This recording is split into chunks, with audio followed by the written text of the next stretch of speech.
Hello guys, this is the Transit Diaries. Welcome to my 3-year YouTube anniversary. I know this is cliche, but I'm surprised that I've gotten this far. Why am I wearing these Crocs?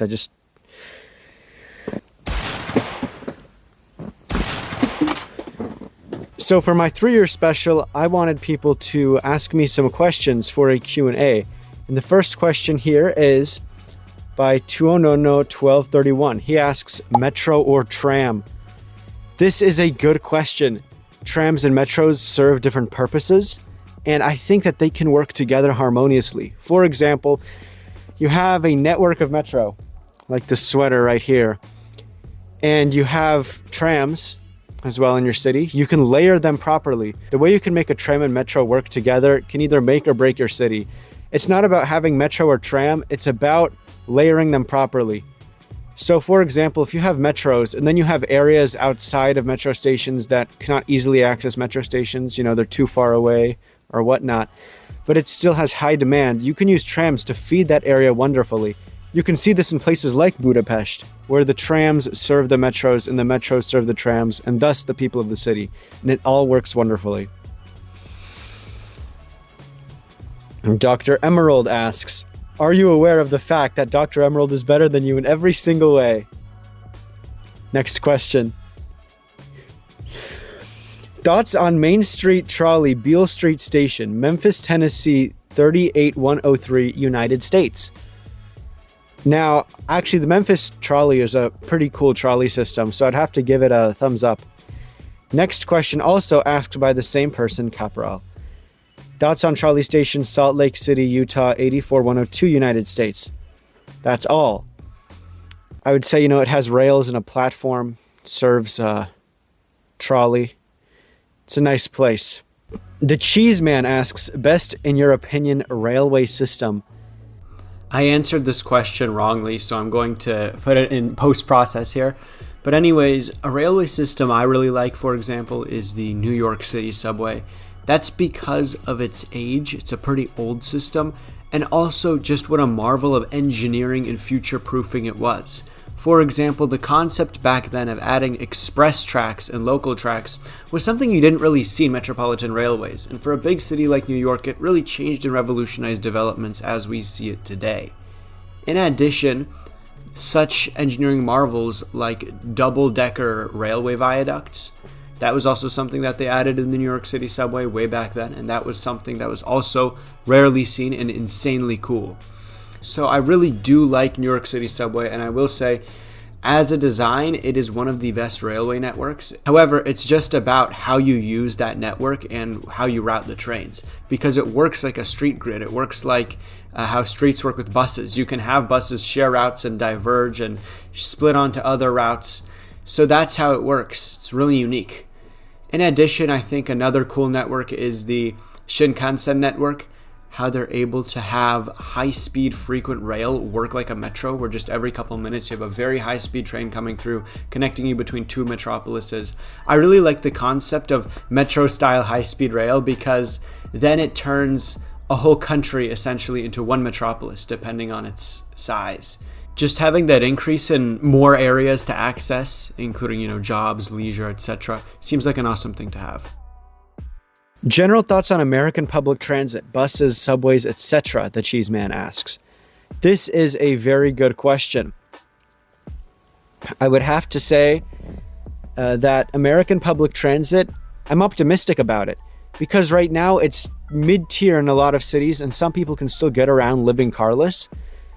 And the truth is that it's only going to go uphill from here, and it's a very good thing to see. You can see cities gaining walkable neighborhoods, bus lanes, and new rail lines popping up in places, for example, like Seattle and LA. The future looks bright, and that's something that I'm excited about. He also asks, airspeed velocity of an unladen swallow. I think that's about 11 meters per second. Best era of trains. This is a good question because each train era has its own cool quirks. Personally, of course, everyone loves a good steamer. There's no one who hates steam engines, okay? After that, I would have to say, I just like eras where things are tested out. For example, the time when the Bud Metroliner and that advent of high-speed rail was a light. Also, when you had things like Grade of Automation 4 and various subway systems rolling out and competing. I like eras where people are just really pushing the edge and trying to see what new things could happen, regardless of whether it works or fails. Stuff like that, it's just good to see. Favorite train? Oh, well, that also depends on the categories, but I'd have to say the one that I ride a lot is an 81717, and I love it. I love every little bit of it. Ugliest train. There are a lot of those. I'm also asked, what is the best looking train? I'm going to assume this is on exterior design. Well, if I had to say modern era, I would say the new Freccia Rosas are utterly incredible looking. I could just stare at it all day. I mean, the design, it looks like the Ferrari of trains. It's a masterpiece. If I had to also go with other things from other eras, I'd have to say things like the Bud Metroliner, maybe the early TGVs. Something about it gives it that Lamborghini Countach feel. You know, it has this 80s supercar feel to it. It's really, really nice. I'm also asked here about the ugliest train. Now, there are a lot of ugly trains out there. So many that I can't even pinpoint an exactly ugliest one because I just haven't seen all of them. But any of the Soviet modernizations that tried to make a train look modern, or, you know, or any modernizations where they try to modernize an old train and like make it look super high tech and awesome. I don't like those because you're just facading. You know that the train is not like that, but you're trying to give it that appearance. Just play into the feel, play into the mood. You know, some people just like the way older trains look, and that's fine. I mean, just take a look at the NJT Aero sets. I mean, those things look old, but they have a character to them. Or even things like the SEPTA Metro cars, or various train types across Asia. Even the newer trains, they look, you know, primitive, but they work well, and they just fit this aesthetic. We live in a generation where people aren't just all about, ooh, this cool new modern looking thing, right? This isn't like the mid 2000s. We're all about having something from every kind of era of aesthetics and just mastering that and making it beautiful. And that's what I'm all about. We have Dan 4500 asking, what is your dream car? I'd have to say the Ibishu Covet. That's going to be my dream. When that thing comes out, that thing rolls out on the market, I'm going to be the first to snatch it. He also asks, what made you start TTD?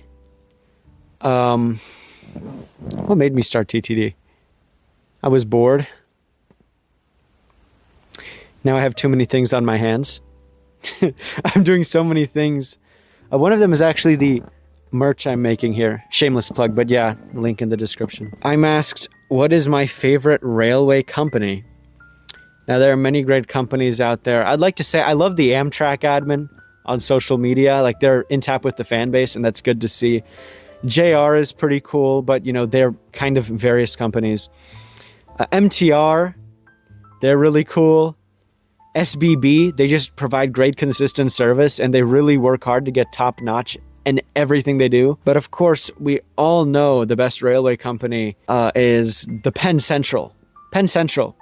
You can count on us. I mean, but overall, I actually like a lot of older railway companies like Milwaukee Road, Pennsylvania Railroad, Penn Central, Baltimore and Ohio, all these systems that built awesome new railway technologies and just crushed the frontier of innovation. John GE32 asks me, what is your opinion about new buses?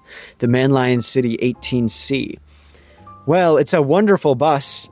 I really like the interior lighting. Just makes everything so nice and relaxing. The textures they used, the small intricacies they paid attention to, like they made the grab bars oval and not circle shaped, so it's nice to grab onto. And those small intricacies make me so happy. Also, things like the welds, they just paid attention to every tiny detail, and it's awesome to see. I mean, I wasn't able to cover all the questions, but thank you for sending them all in. It's been 3 years, and I hope I can at least push out a bit more content before retiring. I'm the Transit Diaries, and as always, stay tuned for more.